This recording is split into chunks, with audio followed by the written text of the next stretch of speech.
ayer recibí un correo que me parece tengo que compartirlo con ustedes y también lo quería compartir con el ministro de Educación Pública, pero resulta que me dicen que está en reuniones toda la mañana, que ya salió y que no va a poder atendernos para hablar del tema.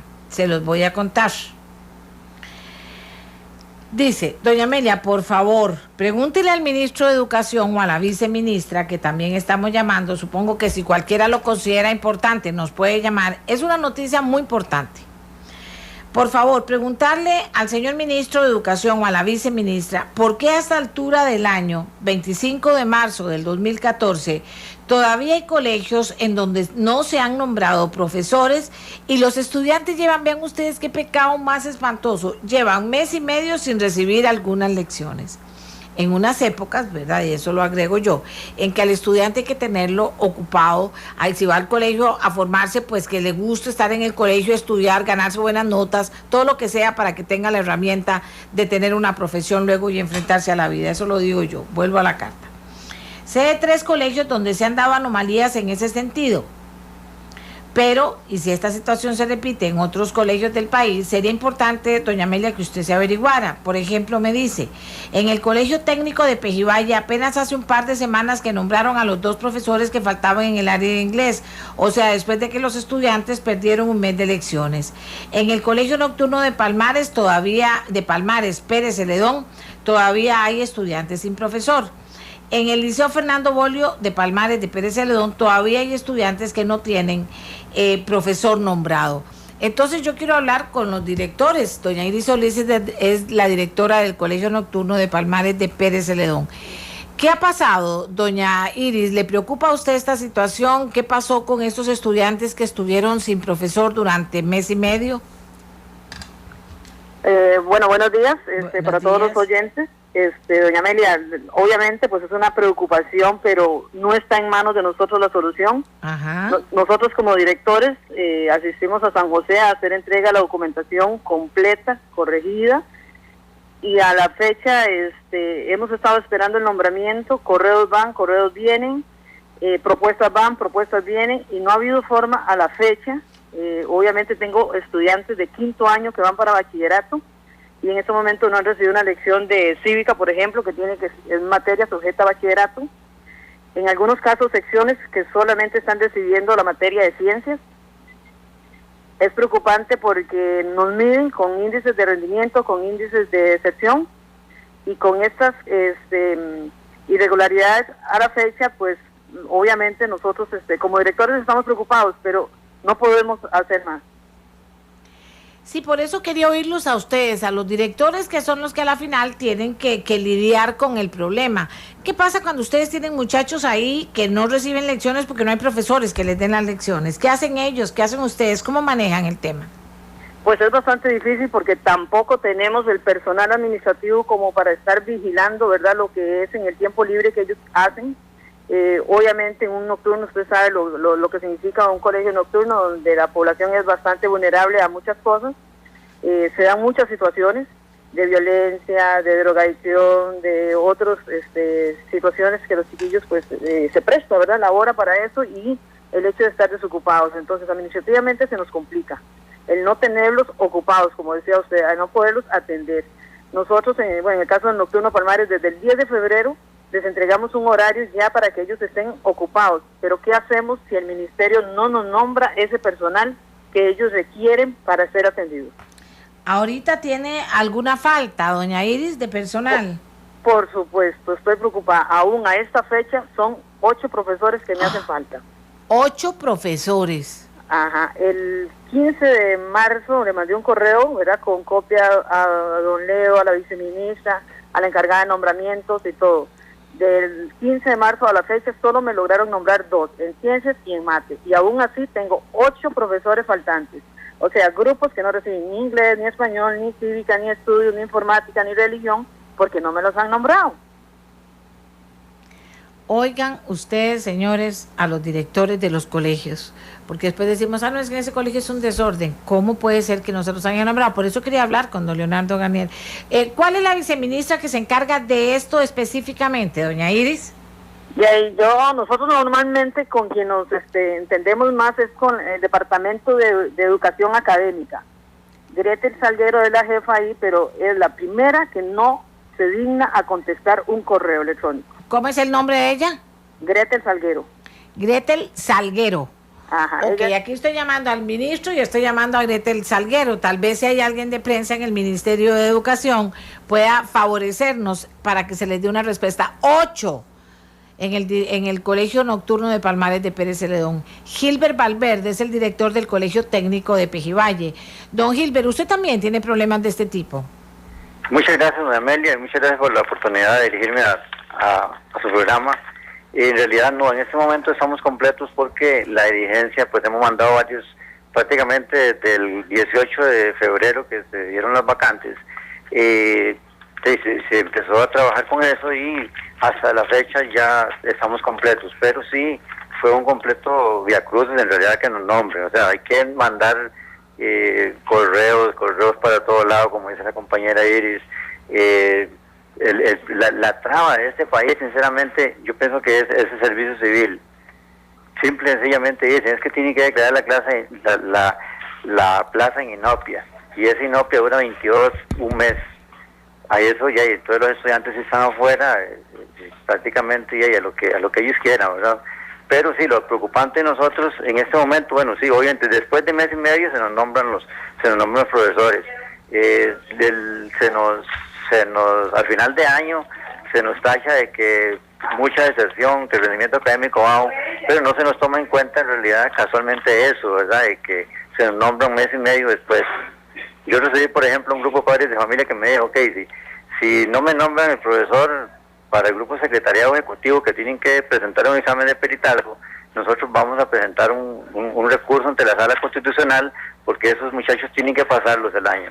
Y yo con todo respeto les digo, ustedes tienen toda la razón, o sea, yo mismo los apoyo. Entonces, pero sí, en Costa Rica, sinceramente, hasta que no se reestructure, se cambie, se refuerce el servicio civil, nosotros vamos a seguir así. Muchísimas gracias a don Gilbert Valverde. Ven, amigos, esta es parte de una problemática que yo puedo seguir llamando gente, voy a intentar hablar con un par más, pero que a la larga nos va a dar ese resultado. Y entonces dice uno, ¿cómo es posible que esto siga ocurriendo? 8. ¿Qué está pasando? No voy a decir que si es en el ministerio la mitad y en el otro lado no. ¿Qué está pasando? ¿Cómo diagnosticar qué está pasando y tratar de arreglar eso que está pasando? Eso que está pasando. Es que nosotros hablamos de que queremos jóvenes aquí, jóvenes allá, la oportunidad, si tenemos muchos colegios, si damos la beca Avancemos, si damos esto. Si nosotros no resolvemos esos problemas, nosotros no estamos ayudando. Y además, ¿cómo queremos que haya profesores y gente motivado y que haya directores motivados, que por dicha que lo están la mayoría, si a la práctica no pueden hacer nada? Un director, y ya con computación, ni siquiera debería venir a San José a hacer una carta. Debería todo eso estar computarizado y saber dónde, cuándo, desde un año antes, saber dónde va a haber problemas en el colegio cuando vengan. Porque un mes y medio es demasiado tiempo. Digo yo porque de verdad tienen razón la gente que me llama. Doña Amelia, ¿qué puede hacer usted? No, yo no puedo hacer nada. Llamar, poner el problema de manifiesto, hablar con los directores que cuenten qué está pasando y cómo está pasando, y a la hora de la hora decir, bueno, señores, aquí no les puedo decir sálvese quien pueda. Esa es una obligación elemental de este país, de la plata que damos los costarricenses, de solidaridad con las generaciones que vienen para arriba y no pueden pagar un colegio privado, con las generaciones de muchachos y muchachas que van a las escuelas y colegios públicos. Esto no puede pasar y sigue pasando. 8 en un... Vea, con que solo hubiera un colegio, con que 8 no se han nombrado un mes y medio, de ahí 1, pero no les quiero decir todos los que hay. Hacemos una pausa, Costa Rica, y ya regresamos. Nuestra voz que cambia, nuestra voz. Ya regresamos con Nuestra Voz.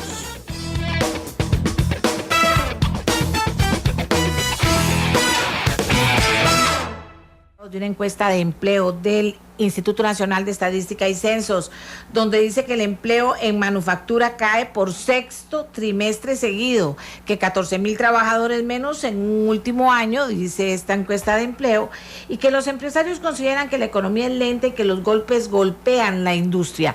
¿Realmente de qué estamos hablando? ¿Qué efecto tiene esto? Y en comercio exterior, me parece que la posición de doña Anabel podría ayudarnos integralmente y específicamente. Le da dos formas. Doña Anabel, muy buenos días.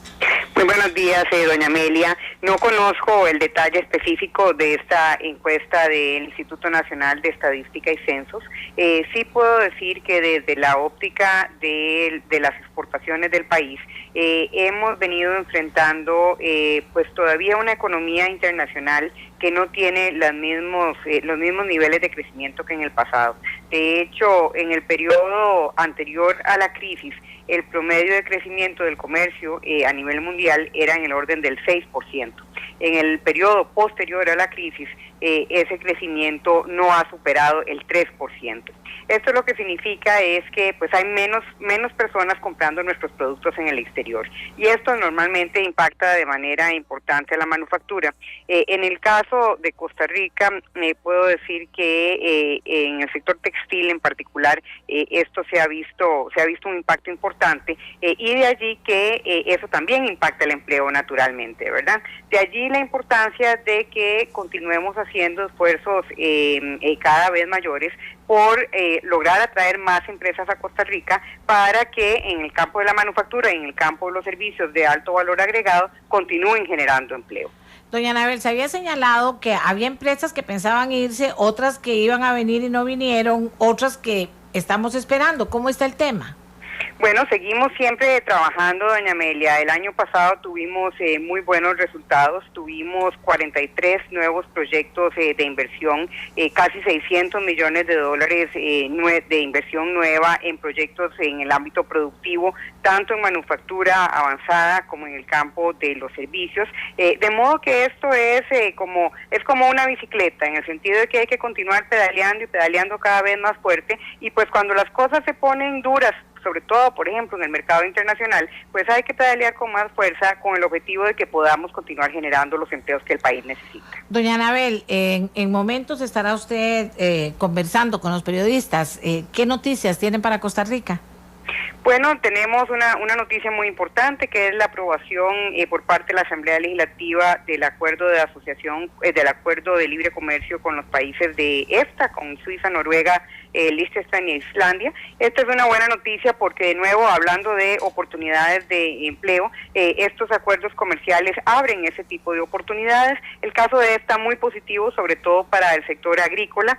Productos como la piña, el café, el banano, se verán altamente beneficiados con este acuerdo. Vamos a estar comentando ahora también en esta conferencia sobre los desafíos del comercio exterior de Costa Rica, la importancia de continuar adelante con proyectos tan relevantes como el ingreso a la Organización para la Cooperación y el Desarrollo Económico, la OCDE, así también como la importancia de continuar adelante con el proyecto de la Alianza del Pacífico. Bien, entonces son buenas noticias. Le agradezco mucho a doña Anabel González, y ahora sí vamos a conversar con don Pedro Morales, asesor económico de la Cámara de Industrias. ¿Cómo ve don Pedro Morales al final lo que son los resultados de esta encuesta de estadística y censos sobre el empleo, don Pedro? ¿Cuáles son las preocupaciones de empleadores tan importantes como la Cámara de Industrias? Bueno, muy buenos días, doña Meli, muchas gracias por la oportunidad. Bueno, efectivamente, el sector industrial, a pesar de que el año anterior creció cerca de un 4,1%, sí ha habido una tendencia al estancamiento del crecimiento y de la generación, sobre todo de nuevo empleo. Eso obedece, digamos, en lo que es el año anterior, a un lento crecimiento, sobre todo del sector industrial que no se ubica en regímenes especiales, y en cuanto a los regímenes especiales, el crecimiento se dio concentrado particularmente en 2 o 3 actividades, y eso hizo que, a pesar del crecimiento, no se manifestara en un incremento en el empleo. de tal manera que lo que tenemos es una tendencia al estancamiento en el crecimiento del empleo. Los datos de las encuestas hay que tomarlos, digamos, como son, como datos de encuestas que tienen margen de error. En ese sentido, lo que nos parece es que claramente lo que se manifiesta, por lo menos en los últimos 4 semestres del año anterior, es que hay un estancamiento en el empleo del sector industrial. Y si nos vamos a datos, por ejemplo, de la Caja Costarricense del Seguro Social, del empleo formal en el sector industrial, hay un ligero repunte en los últimos 2 o 3 meses del año anterior, que sin embargo no compensan, digamos, el año completo, pero sí ya se vislumbra por lo menos un ligero movimiento hacia la recuperación de el empleo en los últimos meses, porque se presenta una reactivación de la economía local para el sector industrial. Obviamente, a la par del fenómeno internacional que afectó en general al sector exportador en los últimos años, hay factores internos que hemos venido insistiendo y que las encuestas que nosotros hacemos anualmente nos lo indican, como son el precio de la energía eléctrica, que ha venido golpeando fuertemente al sector industrial en los últimos años, el tipo de cambio en el año anterior, particularmente para los sectores que tienen un balance externo positivo, es decir, los sectores exportadores netos, y también afecta a las empresas industriales, sobre todo las micro, pequeñas y medianas empresas industriales, que tienen su principal mercado en el mercado local y que compiten con producto importado. Esas empresas se vieron particularmente afectados los 2 últimos años. Ahora está cambiando un poco la perspectiva con la evolución reciente del tipo de cambio, pues las empresas exportadoras netas se estarían viendo beneficiadas, pero también un importante sector industrial que produce para el mercado interno o que tiene un balance externo negativo porque tiene un componente importado alto, más bien se vería afectado por el comportamiento del tipo de cambio. Es decir, eso obedece a la heterogeneidad del sector industrial costarricense.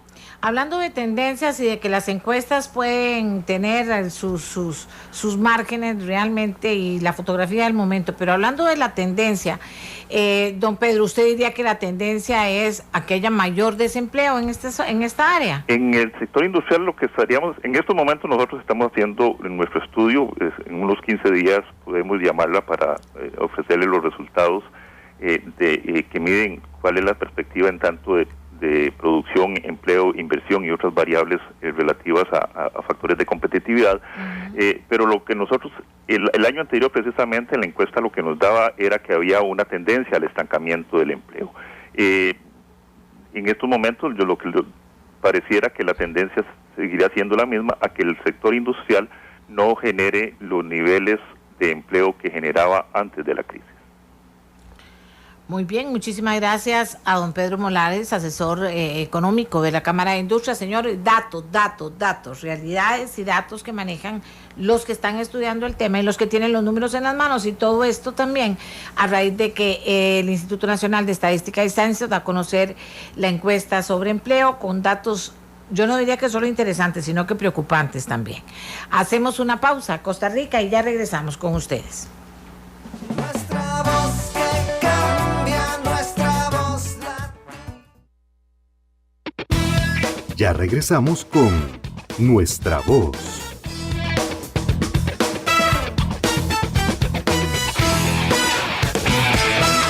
Nuestra voz que cambia, nuestra voz latido, nuestra voz que inspira. Amigos y amigas, recibo a veces cartas que no quiero que pasen desapercibidas, porque después yo paso a otro tema y la carta se queda, porque yo recibo muchísima comunicación y yo quiero que ustedes sepan que para mí todas las comunicaciones son importantes. Aquí me escribe un universitario de Limón. Dice: los limonenses estamos de acuerdo con la ampliación de la Ruta 32, de eso no cabe duda alguna. Pero la mayoría tenemos desconfianza por los proyectos que tienen que aprobarse a la carrera, sobre todo conociendo la historia de las obras de infraestructura. Además, deberíamos tener claro cuál es la justificación técnica que ha desatado tanto interés de que este proyecto se apruebe. Ayer escuché decir que para evitar más muertes y eliminar tránsito de la carretera, pero para esas cosas ninguna justifica el actual proyecto. Primero, porque las muertes típicamente se concentran en la zona del Parque Surquí, no en la llanura donde se realizará la ampliación. Segundo, para eliminar presas y tránsito. Bueno, lo primero que deberíamos realizar es la reactivación y modernización del ferrocarril, más barato y más efectivo. Así el tránsito pesado se saca de la Ruta 32 y tendríamos una vía fluida que con pequeñas modificaciones en las principales intersecciones lograríamos un gran beneficio. Vean, son aportes importantes de la gente que estudia, que tiene sentido común y que vive donde vive. La cosa es que si se quiere realmente apoyar la zona atlántica con un proyecto vial, se debe analizar la Ruta 32, ferrocarril, y las rutas a La Alegría, Turrialba y Ruta Guapiles y a Tierra Blanca de Cartago. Muchas gracias, doña Amelia, enviado desde mi iPhone. Él está en la universidad, en el recinto de Guapiles de la Universidad de Costa Rica, y desde ahí nos manda esta preocupación que, por más está decirlo, para mí es interesante. Yo todas las oigo. Ojalá que las personas que tienen que tomar decisiones las oigan también, ¿verdad? Porque si no, no nos vale, en última instancia no nos termina valiendo de mucho el tema, pero yo se lo agradezco mucho al señor porque termina apoyando lo que estamos haciendo. Bien, otro tema que tenemos pendiente tiene que ver con Funde Cooperación, tiene que ver con cooperación internacional, tiene que ver con costarricenses, tiene que ver con proyectos. Son buenas noticias porque también tienen que ver con el ambiente, que es nuestro proyecto permanente en este programa y en ameliarueda.com. Permanente el ambiente. Costa Rica y Marruecos intercambian conocimientos en prevención y combate de incendios forestales. Funde Cooperación para el Desarrollo Sostenible, en conjunto con el Sistema Nacional de Áreas de Conservación, reciben una delegación de Marruecos que va a visitar Costa Rica con el objetivo de intercambiar conocimiento y experiencias. Esto es un programa de cooperación sur-sur entre Costa Rica, Marruecos y Alemania, y quieren desarrollar procesos de cooperación, asesoramiento y aprendizaje común en 4 áreas temáticas. Vean qué interesante: gestión de cuencas, prevención y combate de incendios forestales, valorización de las áreas protegidas y pago de servicios ambientales.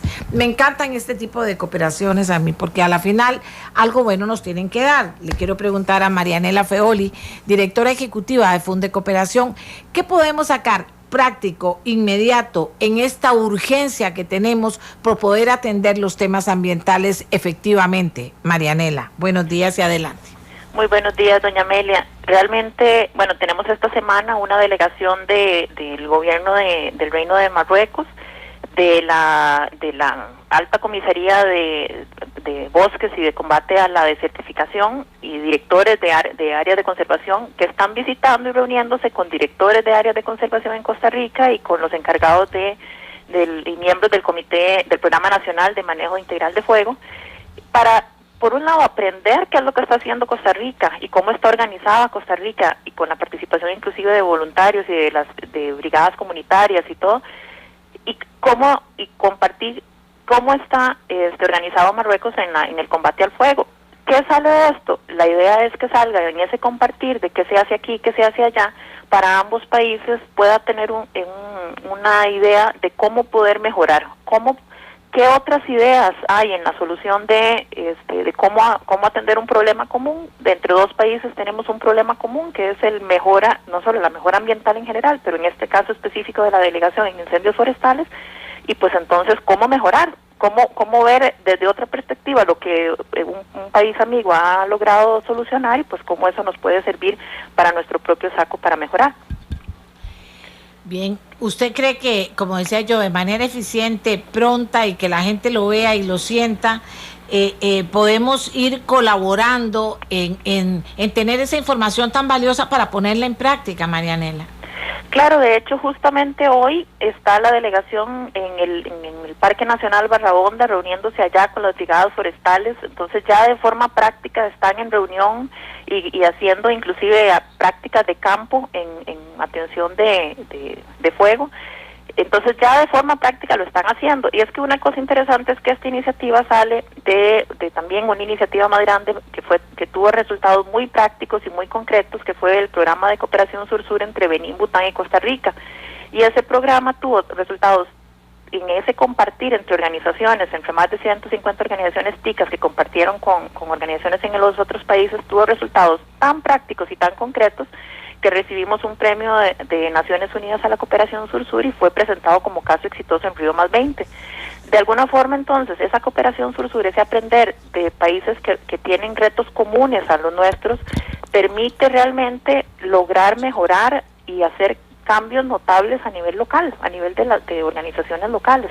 Entonces creo que definitivamente con los resultados hoy en Barra Honda, mañana en el Parque Nacional, en el área de conservación Guanacaste, en Palo Verde y en varias otras zonas, ayer en Dota, realmente creo que se van a lograr resultados muy concretos. La próxima semana, por cierto, viene otra delegación para aprender en el tema de pago de servicios ambientales y qué es cómo ha implementado el mecanismo, y FONAFIFO está a cargo de todo ese proceso de intercambio, y esperamos que también entonces y más adelante se intercambien en los temas de gestión de cuencas y el tema de parques nacionales y la simbiosis de los parques nacionales con la comunidad.